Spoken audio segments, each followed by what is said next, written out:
लेने से पहले भूल कर भी न करें ये 5 गलतियाँ। ब्यूटी पार्लर और ब्यूटी ट्रीटमेंट सेंटर में सौंदर्य उपचार के लिए स्पा लेने का जैसे एक ट्रेंड सा बन गया है, फिर चाहे वह मैनिक्योर स्पा हो या पेडिक्योर स्पा। लेकिन क्या आप जानते हैं, स्पा उपचार लेने का तरीका भी अलग अलग होता है। कहने का अर्थ है आज हर जगह ब्यूटी पार्लर और ब्यूटी ट्रीटमेंट सेंटर खुले हुए हैं और हर किसी के यहाँ गुणवत्ता के हिसाब से स्पा ट्रीटमेंट करने का तरीका होता है।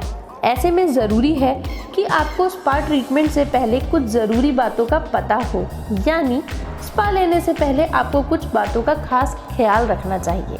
स्पा एक अंग्रेजी शब्द है जो लैटिन टर्म सोलस पर एक्वा से आया है। इसका अर्थ है पानी के माध्यम से हेल्थ। नेचुरल माध्यम से शरीर को तरोताज़ा करने वाली इस ट्रीटमेंट की पॉपुलैरिटी इतनी अधिक है कि अब लगभग हर बॉडी पार्ट के लिए स्पेशल स्पा उपलब्ध है। दरअसल पहले लोगों को यह लगता था कि स्पा एक महंगा ट्रीटमेंट है, जबकि ऐसा नहीं है।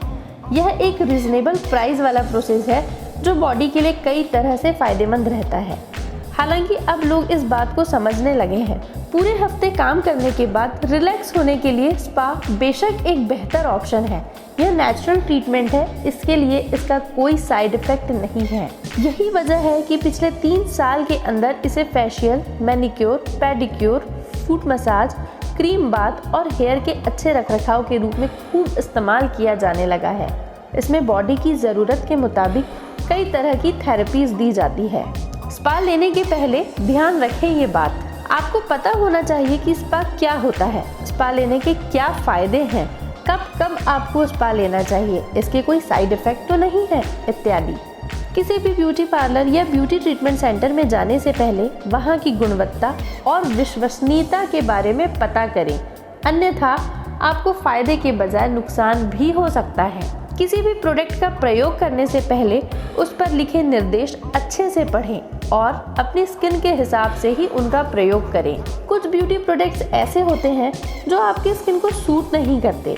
इनका यदि प्रयोग किया जाए तो इसके साइड इफ़ेक्ट आपको कुछ समय में ही दिखाई देने लगते हैं। अगर आपको ज़रूरत नहीं है तो आप बिना वजह किसी भी ट्रीटमेंट को करवाने से बचें, यानी सिर्फ फैशन के चक्कर में आप स्मार्ट ट्रीटमेंट ना लें, बल्कि ज़रूरत होने पर भी इसका इस्तेमाल करें। अगर आपको ज़रूरत नहीं है तो आप बिना वजह किसी भी ट्रीटमेंट को करवाने से बचें, यानी सिर्फ फैशन के चक्कर में आप स्पा ट्रीटमेंट न लें, बल्कि ज़रूरत होने पर ही इसका इस्तेमाल करें। कभी स्पा के दौरान पुराने या एक्सपायर ब्यूटी प्रोडक्ट्स का इस्तेमाल न करें और प्रोडक्ट की क्वालिटी बढ़िया होनी चाहिए, इस बात का विशेष ध्यान रखें। ब्यूटी प्रोडक्ट्स को सस्ते के चक्कर में या भारी डिस्काउंट इत्यादि पर न लें, क्योंकि उनमें किसी खामी की वजह से ही वे आपको आश्चर्यजनक दामों में मिल रहे हैं।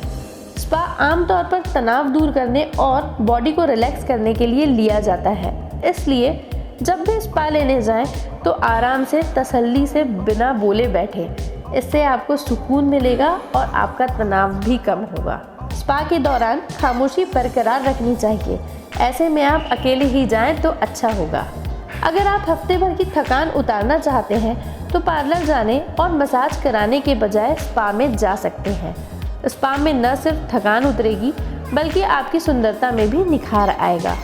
पर ध्यान रखें आप स्पा किस उद्देश्य से लेने जा रही हैं। अगर आप स्पा लेने जा रहे हैं तो छोटे बच्चों को अपने साथ बिल्कुल लेकर न जाएं, अन्यथा वो आपके स्पा ट्रीटमेंट का मज़ा खराब कर सकते हैं।